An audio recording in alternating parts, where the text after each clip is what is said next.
अस्सलाम वालेकुम dear students, welcome to GS academy. I am Nadeem Khan. Dear students, आज के दिन हम डिस्कस करेंगे chapter number 7 first year biology, जिसके अंदर आज हम उसके एक्सरसाइज के हवाले से डिस्कस करेंगे। एक्सरसाइज का क्वेश्चन नंबर 2 डिस्कस करना है आज हमने कि उसके अंदर क्वेश्चन नंबर जो 2 है उसके अंदर जो शार्ट क्वेश्चन हैं उनके असल कंसेप्ट क्या हैं, उनको किस तरीके से सोल्व करना है, तो तमाम चीज़ों के बारे में डिस्कस करेंगे। तो इस वीडियो को एंड तक लाजमी देखिएगा ताकि आपको इसके तमाम कंसेप्ट जो हैं वो आपको क्लियर हो सकें। तो चलते हैं अपनी वीडियो की तरफ। सबसे पहले हम देखेंगे पहला शॉर्ट क्वेश्चन क्या है। Right the 2 characteristics of each of the following group, यानी कि जो ग्रुप आपको दिया गया है इस ग्रुप के आपने क्या करने हैं, इसके आपने करैक्टर बताने हैं। कोई से दो करैक्टर आपने हर ग्रुप के बताने हैं। तो पहला हमारे पास ग्रुप जो है वो है हमारे पास प्रोटोजोआ। क्या? प्रोटोजोआ। जो प्रोटोजोआ है उसके कौन कौन से 2 करैक्टर हैं। पहला करैक्टर उसका ये है कि ऑल प्रोटोजोन्स आर यूनिसेलुलर। इस कायनात के अंदर पाए जाने वाले जितने भी प्रोटोजोन्स हैं वो यूनिसेलुलर होते हैं, यानी कि वो एक ही सेल पर मुश्तमिल होते हैं। दूसरा करैक्टर इसका क्या है?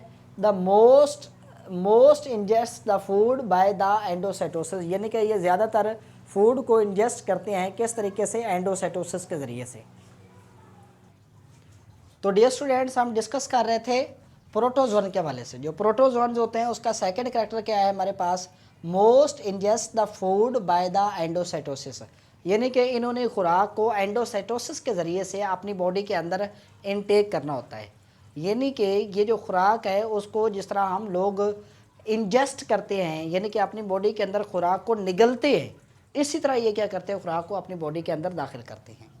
उसके बाद हमारे पास दूसरा जो है वो है डेनोफ्लैजिलेट, यानी कि जो डेनोफ्लैजिलेट है उसके करैक्टर कोई से 2 बताने हैं। पहला करैक्टर इसका क्या है कि dinoflagellates are covered with the shells, यानी कि डेनोफ्लैजिलेट जो होते हैं वो कवर्ड होते हैं, वो घिरे हुए होते हैं, उनकी कवरिंग हुई होती है किससे? शेल से। Of the interlocking cellulose plate, वो जो शेल होते हैं वो इंटरलॉकिंग सेलुलोज प्लेट पर मुश्तमिल होते हैं। इम्प्रेगनेटेड विद सिलिकेट्स, जिसके अंदर इम्प्रेगनेटेड होते हैं क्या? सिलिकेट। यानी कि आपके पास जो डेनोफ्लैजिलेट का पहला करैक्टर मैंने आपको बताया है वो क्या है कि डेनोफ्लैजिलेट के शेल कवर्ड होते हैं, ठीक है, और वो इंटरलॉकिंग सेलुलोज प्लेट पर मुश्तमिल होते हैं जिनके अंदर सिलिकेट्स पाए जाते हैं, यानी कि इम्प्रेगनेटेड होते हैं। तो डेनोफ्लैजिलेट का जो बॉडी होती है वो शेल से कवर्ड होती है, और वो शेल जो होते हैं वो सेलुलोज प्लेट्स पर मुश्तमिल होते हैं जिनके अंदर सिलिकेट पाए जाते हैं। सेकंड हमारे पास करैक्टर आता है डेनोफ्लैजिलेट का कि they are rarely have population explosion, यानी कि इन्होंने पॉपुलेशन एक्सप्लोजन करनी होती है वाटर के अंदर, जिसकी वजह से वाटर का जो कलर है वो रेड हो सकता है, ब्राउन हो सकता है, या उसके बाद ऑरेंज हो सकता है। यानी कि इसके पॉपुलेशन एक्सप्लोजन की वजह से, इसकी आबादी बढ़ने की वजह से, इसकी आबादी में इजाफे की वजह से जो वाटर है उसके ऊपर एक ऑरेंज कलर की एक लेयर बन जाती है, या ब्राउन कलर की एक लेयर बन जाती है, या रेड कलर की एक लेयर बन जाती है। इस तरह होता है कि पूरे पौंड को किसने कवर कर लिया है? किसी एक रेड लेयर ने कवर कर लिया है। उसी वजह से उसको हम क्या कहते हैं? रेड टाइड कहते हैं। क्या कहते हैं? Red tides. Red tides basically dinoflagellates की वजह से ही बनती हैं। उसके बाद हमारे पास थर्ड आ जाता है डाई एटम्स, यानी कि जो डाई एटम है उसके 2 करैक्टर कौन कौन से हैं। पहला करैक्टर उसका क्या है कि diatom consist of 2 shells. Diatom के शेल जो होते हैं वो 2 होते हैं। डाई एटम्स 2 शेल पर मुश्तमिल होते हैं। These shells overlap with each other, वो शेल जो होते हैं एक दूसरे के साथ ओवरलैप किया होता है उन्होंने, जैसा कि पेट्री डिश होती है। पेट्री डिश की तरह जो डाई एटम्स हैं उसके शेल्स ने एक दूसरे को ओवरलैप किया होता है, ठीक है, और वो शेल होते कितने हैं? वो 2 होते हैं, ठीक है। डाई एटम के अंदर की बॉडी 2 शेल पर मुश्तमिल होती है, और वो शेल एक दूसरे के साथ ओवरलैप्ड होते हैं, ठीक है, और वो ओवरलैप्ड किस तरीके से होते हैं? जिस तरह के एक पेट्री डिश होती है।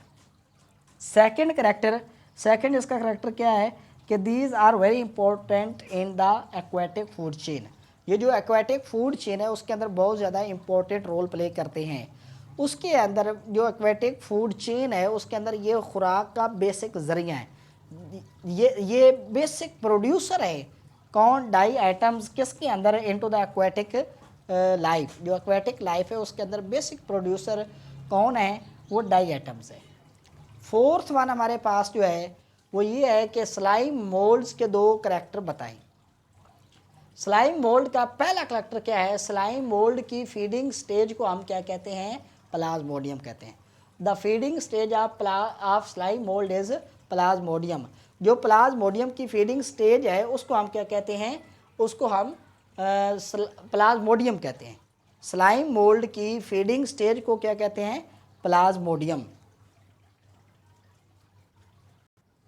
तो स्लाइम मोल्ड की जो फीडिंग स्टेज है उस फीडिंग स्टेज को हम क्या कहते हैं? प्लाज्मोडियम कहते हैं। It is a multi nucleate cytoplasm. Plasmodium क्या होता है? ये मल्टी न्यूक्लिएट साइटोप्लाज्म होता है, यानी कि उसके अंदर कई ज़्यादा न्यूक्लियस पाए जाते हैं। इसी वजह से जो प्लाज्मोडियम है उसको कहते हैं हम multinucleate cytoplasm that can grow up to 30 centimetre. Plasmodium जो होता है ग्रो कर सकता है 30 सेंटीमीटर, 30 सेंटीमीटर तक। 30 सेंटीमीटर का मतलब 1 फीट है, 1 फुट तक ये क्या करता है? ये ग्रो कर सकता है। इसका सेकंड करैक्टर क्या है? During the unfavourable condition. जब माहौल बेहतर नहीं होता, जब उसके उगने के लिए जो फेवरेबल कंडीशन है वो उसको मुयसर नहीं होती, देन स्लाइम मोल्ड फॉर्म आ रेजिस्टेंट हैप्लॉइड स्पोर। इसने रेजिस्टेंट हैप्लॉइड स्पोर पैदा कर देने होते हैं जो अनफेवरेबल कंडीशन के अंदर उसको ज़िंदा रखते हैं। जो रेजिस्टेंट का मतलब ये होता है जिसके ऊपर माहौल के बैरूनी असरात जैसा कि ज़्यादा हीट, ज़्यादा टेम्परेचर, ज़्यादा सर्दी, ज़्यादा गर्मी वगैरह का असर नहीं होता। उसके बाद हमारे पास आता है ओमाइसीड्स। ओमाइसीड के दो करैक्टर में से पहला करैक्टर जो हमारे पास है कि ओमाइसीड्स हैव एसेप्टेट हाइफी। ओमाइसीड के अंदर कौन से हाइफी होते हैं? एसेप्टेट। एसेप्टेट का मतलब ये होता है कि उनके अंदर सेप्टा फॉर्मेशन नहीं होती। जैसा कि आपके सामने मैं ये एक हाइफी बना रहा हूँ, अगर इस हाइफी के दरमियान में क्रॉस वाल ये वाली नहीं होती तो इसको कहेंगे एसेप्टेट हाइफी। ठीक है, अगर इसके दरमियान में क्रॉस वाल मौजूद होती है तो उसको हम कहते हैं सेप्टेट हाइफी। ओके, तो इसके अंदर ओमाइसीड्स के अंदर कौन से हाइफी होते हैं? एसेप्टेट हाइफी होते हैं। लास्ट वन हमारे पास जो इसका दूसरा जो करैक्टर है वो क्या है कि इसकी जो सेल वाल होती है कॉन्टेन सेलुलोज। ओमाइसीड की सेल वाल के अंदर एक केमिकल पाया जाता है, उस केमिकल का नाम क्या है? उस केमिकल का नाम है सेलुलोज। सेलुलोज केमिकल किसके सेल वाल में पाया जाता है? ओमाइसीड की सेल वाल के अंदर पाया जाता है। ये आपके chapter number 7 first year biology की एक्सरसाइज का दूसरा क्वेश्चन था जिसके हमने 5 पार्ट्स किए हैं, यानी कि 5 हमने इसके जो शार्ट क्वेश्चन उन्होंने दिए हुए थे उन्होंने ये हमसे पूछा हुआ था कि ये जो आपके पास 5 ग्रुप्स दिए गए हैं, जैसा कि पहले ग्रुप का नाम है प्रोटोजोआ, दूसरे का नाम है डायनोफ्लैजिलेट, तीसरे का नाम है डाई आइटम्स, चौथे का नाम है स्लाइम मोल्ड और पांचवें का नाम क्या है? ओमाइसीड। इन पांचों ग्रुप के कोई से दो दो करैक्टर आपने बताने हैं। वो दो दो करैक्टर मैंने आपको 1 बाय 1 आपको डिस्कस कर दिए हैं। पहले हमने डिस्कस किया है किसको? प्रोटोजोआ को। प्रोटोजोआ के अंदर कौन कौन से करैक्टर होते हैं? एक तो ये यूनिसेलुलर होते हैं, दूसरा ये एंडोसाइटोसिस के ज़रिए से अपने फूड को बॉडी के अंदर ले जाते हैं। फिर हमने डिस्कस किया है डायनोफ्लैजिलेट के हवाले से। डायनोफ्लैजिलेट की बॉडी जो होती है वो शेल पर मुश्तमिल होती है और वो शेल जो होते हैं इंटरलॉकिंग सेलुलोज प्लेट पर मुश्तमिल होते हैं जिनके अंदर सिलिकेट्स पाए जाते हैं। दूसरा करैक्टर इसका हमने डिस्कस किया है कि ये पॉपुलेशन एक्सप्लोजन करते हैं जिसकी वजह से इसकी ज़्यादा आबादी की वजह से जो वाटर की तय होती है, वाटर की सरफेस होती है उसके ऊपर रेड टाइड्स, ऑरेंज टाइड्स या ऑरेंज लेयर बन जाती है, रेड लेयर बन जाती है या ब्राउन लेयर बन जाती है, इसी वजह से उसको हम रेड टाइड्स कहते हैं। तीसरा हमने डिस्कस किया है डाई आइटम के हवाले से। डाई आइटम का पहला करैक्टर क्या था कि उसकी बॉडी 2 शेल पर मुश्तमिल होती है और वो दो शेल जो होते हैं वो एक दूसरे के साथ ओवरलैप होते हैं, जिस तरह की एक पैट्री डिश होती है। लास्ट वन हमने उसका दूसरा करेक्टर डिस्कस किया है कि ये जो एक्वेटिक लाइफ है उसके अंदर मेजर प्रोड्यूसर हैं और फूड चेन का इम्पोर्टेंट ये बेसिक लेवल हैं। उसके बाद हमने डिस्कस किया है स्लाइम मोल्ड के वाले से। स्लाइम मोल्ड के अंदर क्या होती है, उसकी फीडिंग स्टेज को हम क्या कहते हैं, प्लाज्मोडियम कहते हैं। प्लाज्मोडियम जो होता है ये मल्टी न्यूक्लिएट साइटोप्लाज्म होता है, ठीक है, जो कि 30 सेंटीमीटर तक क्या कर सकता है, ग्रो कर सकता है। सेकंड हमने उसका करेक्टर डिस्कस किया है कि ये अनफेवरेबल कंडीशन के अंदर रेजिस्टेंस स्पोर पैदा करते हैं जो कि उसको माहौल के ख़तरात से बचाते हैं। ओमाइसीट हमने डिस्कस किया जिसके अंदर हमने पहला करेक्टर उसका देखा था कि इसके अंदर एसेप्टेट टाइफी होती हैं, यानी कि उसके अंदर कोई क्रॉस वाल नहीं होती।